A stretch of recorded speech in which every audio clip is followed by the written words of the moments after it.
Ya, menjelang momen libur Idul Fitri 2023 mendatang, pemerintah memutuskan untuk membatasi operasional angkutan barang. Direktur Jenderal Perhubungan Darat Hendro Sugiatno menyebutkan langkah ini demi menjamin keselamatan, keamanan, ketertiban, dan kelancaran lalu lintas dan angkutan jalan. Direktorat Jenderal Perhubungan Darat bersama dengan Korlantas Polri dan Direktorat Jenderal Bina Marga Kementerian Pekerjaan Umum dan Perumahan Rakyat menandatangani keputusan bersama terkait pengaturan lalu lintas angkutan barang jelang libur Lebaran 2023 mendatang.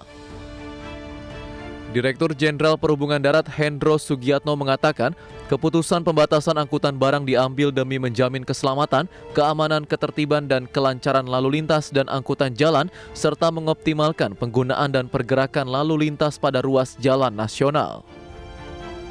Selain itu, keputusan tersebut guna memperlancar lalu lintas pada angkutan penyeberangan selama masa arus mudik dan arus balik Lebaran 2023.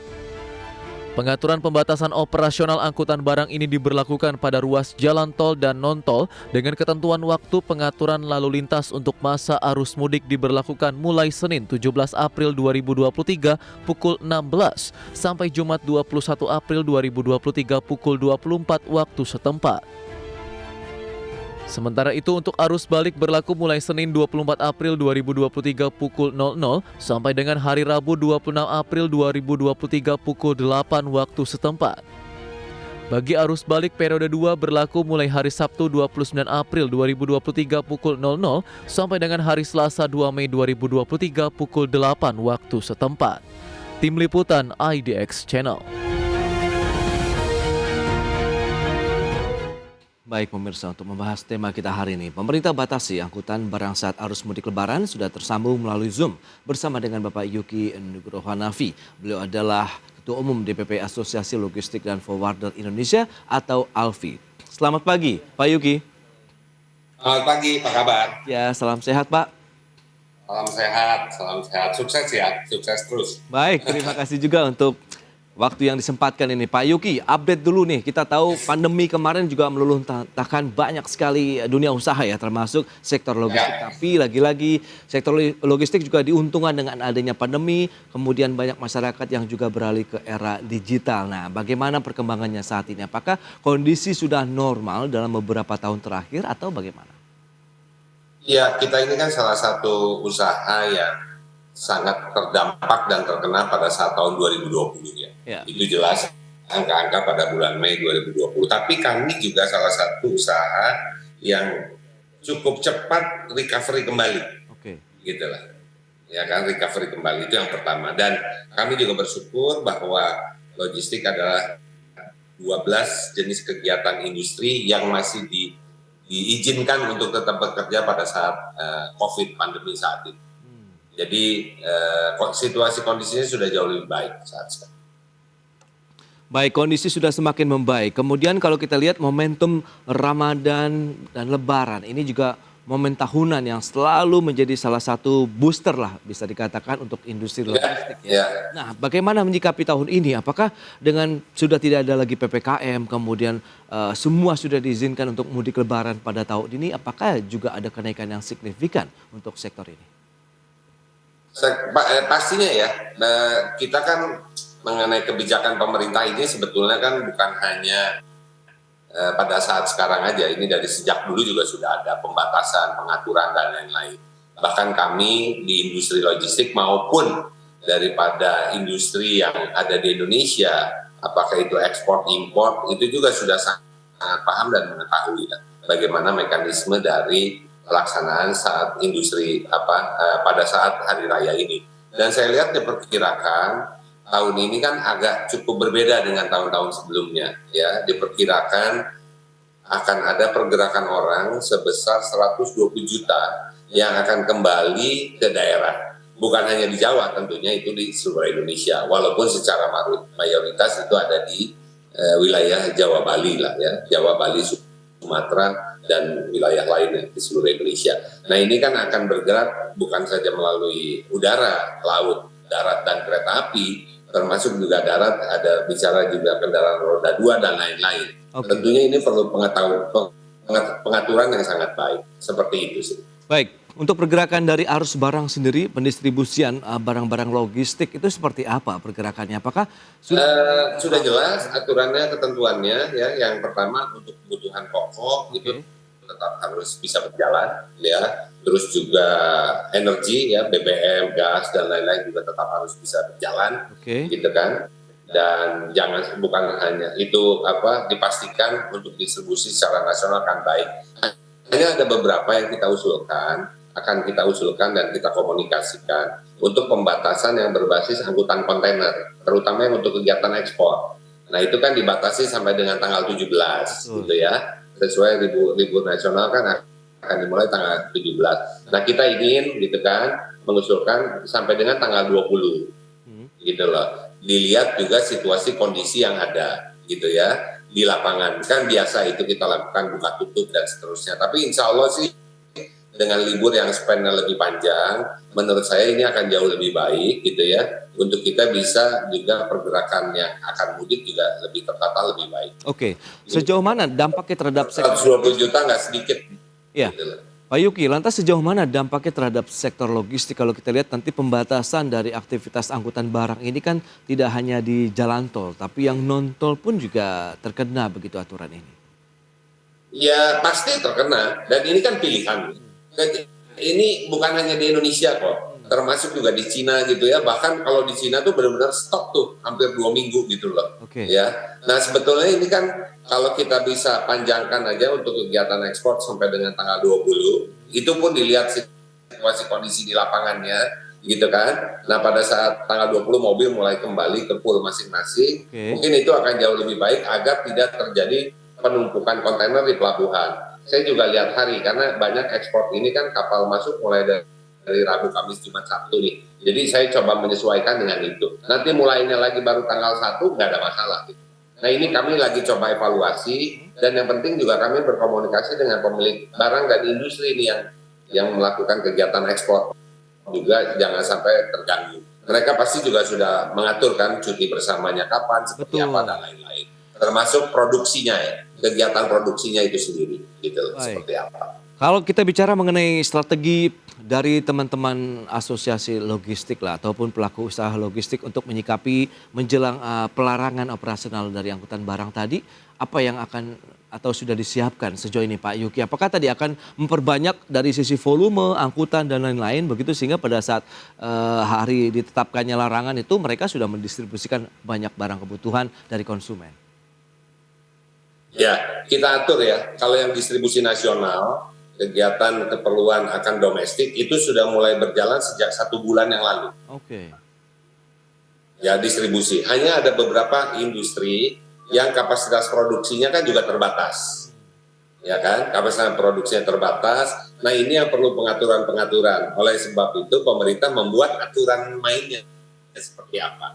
Gitu lah. Ya, tapi kalau untuk kebutuhan pokok sehari-hari, pemerintah kan juga sudah melakukan cek harga di pasar dan lain-lain gitu ya. Itu menurut saya manageable lah, gitu ya. Kita harapkan situasinya baik gitu loh. Dan itu udah terpola sejak 5, 20, 30 tahun yang akan datang. Jadi industri sudah mengenal. Nah yang kita coba lebih atur ini yang untuk kegiatan ekspor nih, gitu loh ya. Sebetulnya kan tidak ada hubungannya secara langsung, tapi kita mengharapkan tidak ada penumpukan yang berlebihan. Tapi kita juga akan berkomunikasi juga, jangan sesuatu yang kita usulkan akhirnya tidak maksimal juga gitu loh. Jangan sampai mengganggu. Oleh karena itu kita melakukan komunikasi dengan teman-teman yang melakukan kegiatan ekspor tersebut maupun impor gitu. Oke, nah kalau kita bicara mengenai seperti itulah. barang-barang logistik seperti apa sih yang nanti akan masuk kategori dilarang untuk operasional dan diangkut? Kalau memang bahan kebutuhan pokok kan berarti yang lebih berhubungan dengan bahan pangan. Nah, bagaimana dengan barang-barang lainnya yang dilarang? Berikut ini kami sampaikan infografis untuk Anda terkait dengan pembatasan operasional angkutan barang ya pada musim mudik lebaran tahun ini. Ada 5 kategori kendaraan, datanya bisa Anda lihat di layar televisi Anda. Mobil barang dengan jumlah berat yang diizinkan itu lebih dari 14.000 kg. Kemudian mobil barang dengan sumbu 3 atau lebih. Mobil barang dengan kereta tempelan. Kemudian mobil barang dengan kereta gandengan. Mobil barang yang digunakan untuk pengangkutan hasil galian, tanah, pasir, batu, kemudian hasil tambang, dan bahan bangunan. Ini dia 5 jenis ataupun 5 kategori kendaraan yang dilarang. Selanjutnya, Ruas jalan tol yang dibatasi apa saja? Yang pertama Lampung dan Sumatera Selatan ini ada Bakauheni menuju Kayu Agung, DKI Jakarta sampai dengan Merak. Kemudian di wilayah DKI Jakarta pun juga terdapat pembatasan ruas jalan tol. Dan selanjutnya DKI Jakarta dan Jawa Barat ini Jakarta Cigombong, Cigombong Cibadak, kemudian Bekasi Kampung Melayu, Jakarta Cikampek dan wilayah Jawa Barat serta Jawa Barat, Jawa Tengah sampai dengan Pejagan. Berikutnya di wilayah Jawa Tengah juga masih banyak pembatasan. Pejagan menuju Semarang, Krapiak Jatingaleh, kemudian Jatingaleh Serondol sampai dengan Mukti Harjo, Semarang Solo sampai dengan Semarang Demak dan Jogja Solo. Ini adalah tol-tol fungsional tadi ya untuk Jogja Solo. Kemudian di Jawa Timur mana saja?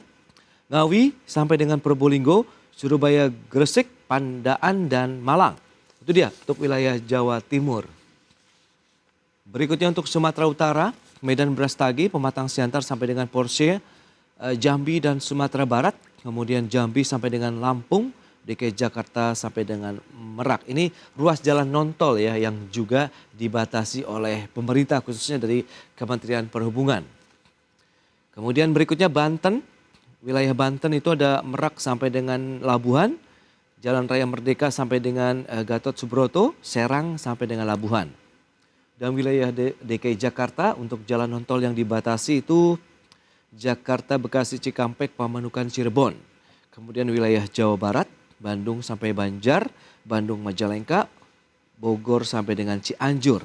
Dan Jawa Barat sampai dengan Jawa Tengah yaitu Cirebon, Brebes. Berikutnya Jawa Tengah ini juga sama, non-tol yang dibatasi.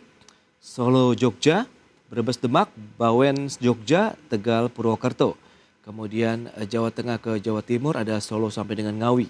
Sementara wilayah Yogyakarta, Jogja Wates sampai dengan Sleman Magelang, Wonosari, kemudian Jalan Lintas Selatan.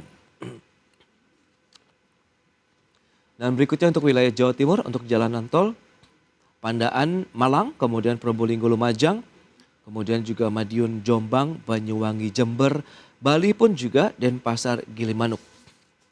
Itu dia beberapa data yang sudah kami sampaikan. Kita akan lanjutkan kembali perbincangan bersama dengan Bapak Yuki Nugrahawan Hanafi. Beliau adalah Ketua Umum DPP Asosiasi Logistik dan Forwarder Indonesia. Baik, Pak Yuki kita akan lanjutkan kembali Pak.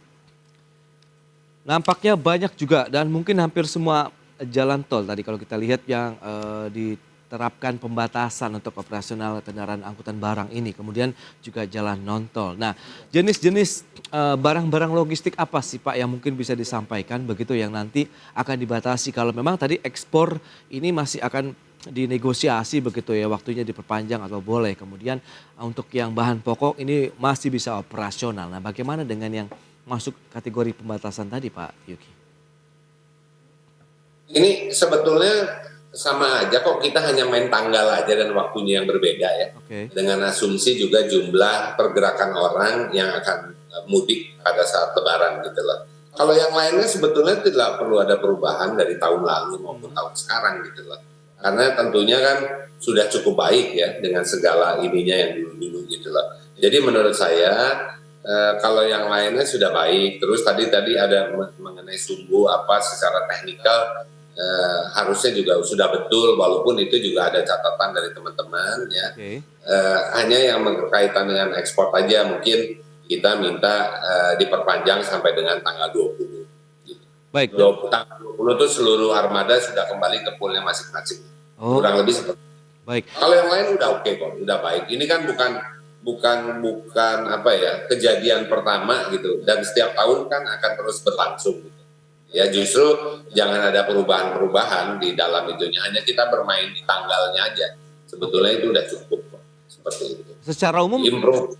Ya, secara umum berdampak tidak sih terhadap bisnisnya sendiri Pak Yuki dengan adanya pembatasan ini, atau sebenarnya karena ini sudah terjadi bertahun-tahun begitu sudah ada antisipasi yang dilakukan teman-teman? Sudah. Justru yang tadi yang saya bilang ya, dengan pergerakan orang 120 juta orang ini kan di seluruh Indonesia ya. Ini satu tidak ada main-main gitu ya. Itu yang kedua juga kita harus lihat gitu. titik tengahnya. Tadi kan udah disampaikan kalau komoditi keperluan sehari-hari itu tidak ada larangan, Betul. boleh tetap bergerak ya. Terus juga kebutuhan BBM dan lain-lain juga harus ada, itu juga harus tetap bergerak. Terus kebutuhan kebutuhan pokok sehari-hari ya itu juga sudah dilaksanakan planning sejak 1 bulan bahkan satu bulan setengah yang lalu. Tapi ada beberapa jenis komoditi atau barang yang memang mempunyai kapasitas produksi yang terbatas juga dan bulan juga. Nah ini yang perlu kita atur kan. Kalau jenis barang tersebut termasuk di dalam yang tidak diatur, misalnya di dalam pengaturan ini gitu loh.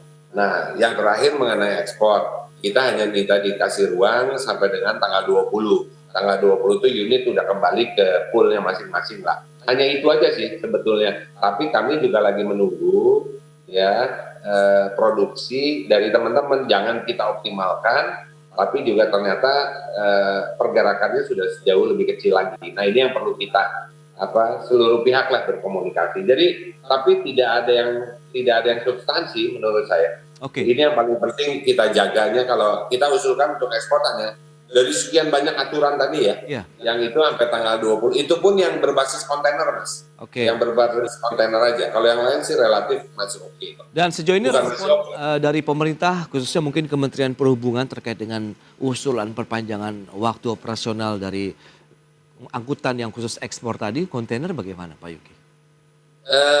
Kita kan harus menyampaikan dengan data juga. Ya, nah data ini yang kami sudah mintakan juga ke teman-teman dari pelaku atau produksi barang ini gitu.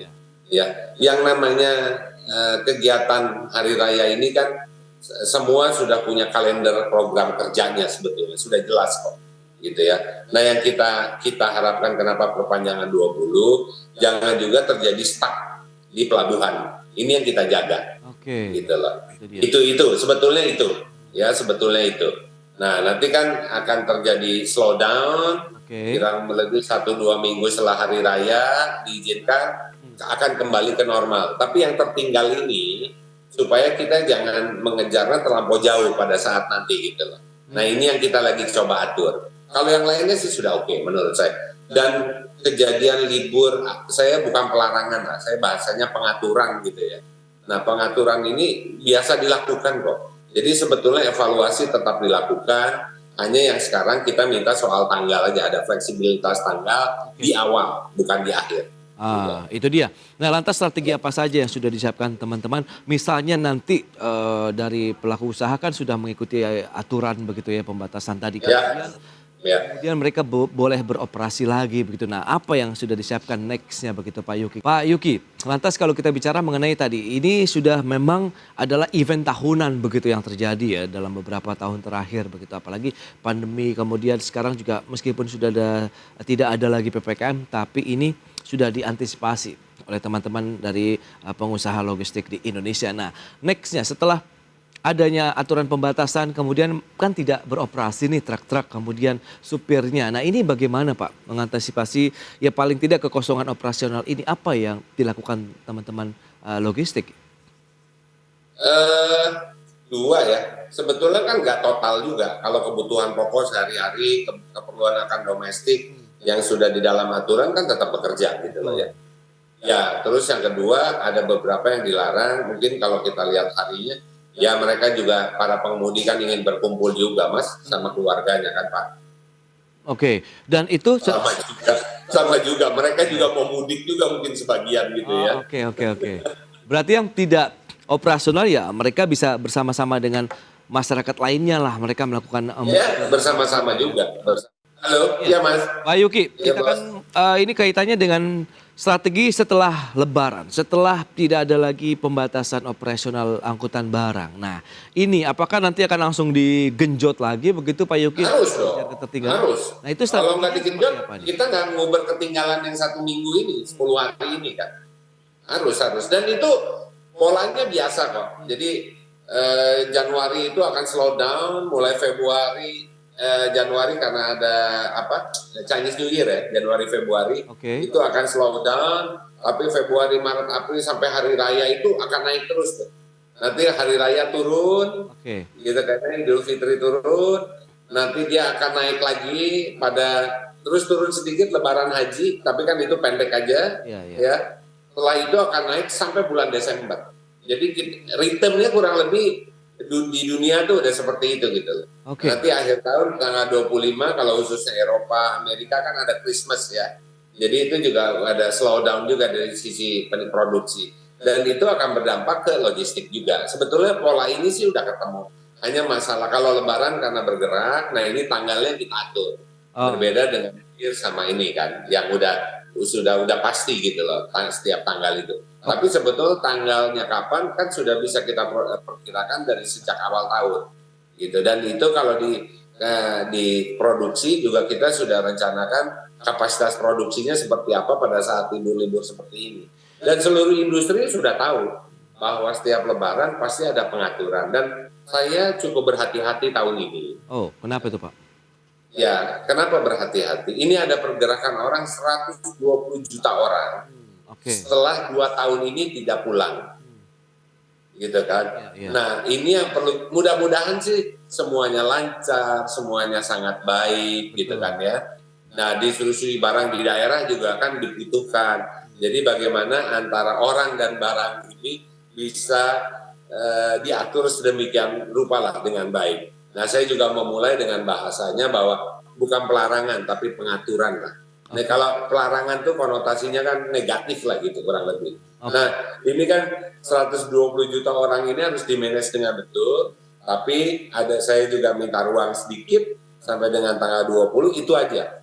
Yang lainnya sih menurut saya kita harus jaga bersama. Oke. Lantas bagaimana dengan tingkat persaingan dari teman-teman logistik sendiri saat ini kan?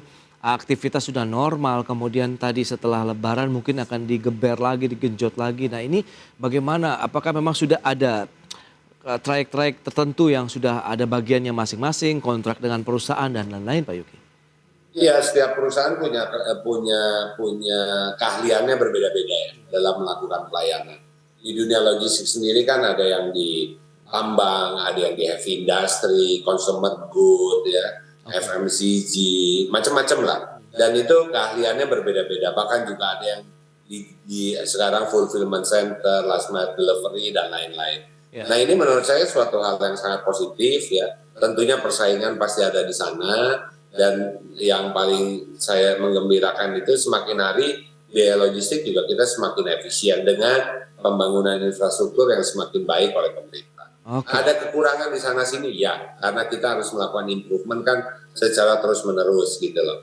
Nah, improvement ini yang kita dorong dengan digitalisasi gitu ya, dengan melakukan pemahaman seperti itu. Baik, terakhir. Transformasi di bidang logistik bergerak cepat. Jangan juga saya himbau kepada anggota saya kita terlambat mengantisipasi itu.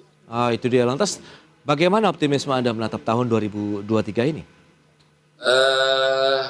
Ya, pada akhir tahun lalu kan kita juga dicemasi ya dengan beberapa indikator ekonomi yang ada gitu ya. Dan kita juga melihat bahwa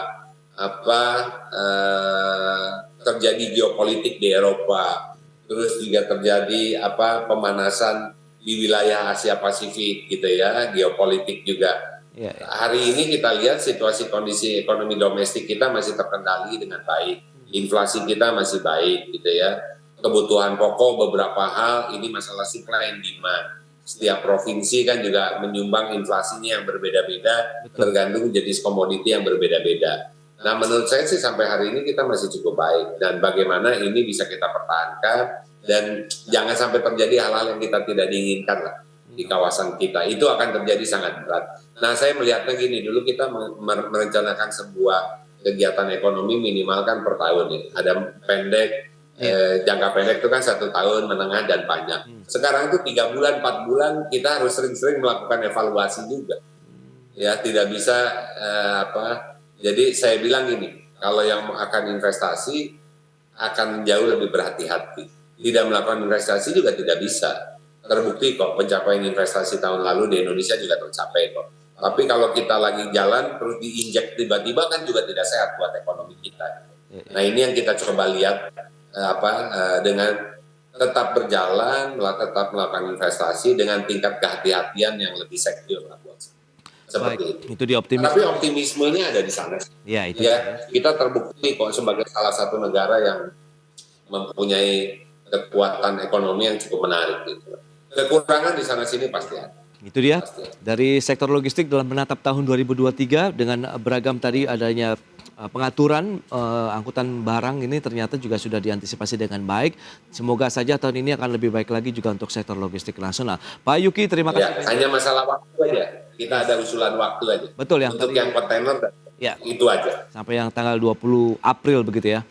Baik Pak Yuki, 20 tanggal 20. terima kasih banyak Terima kasih. atas waktu dan sharing yang Anda berikan kepada pemirsa. Selamat melanjutkan aktivitas Anda kembali. Salam sehat Pak Yuki, terima kasih. Salam sehat, sukses ya. Sukses selalu.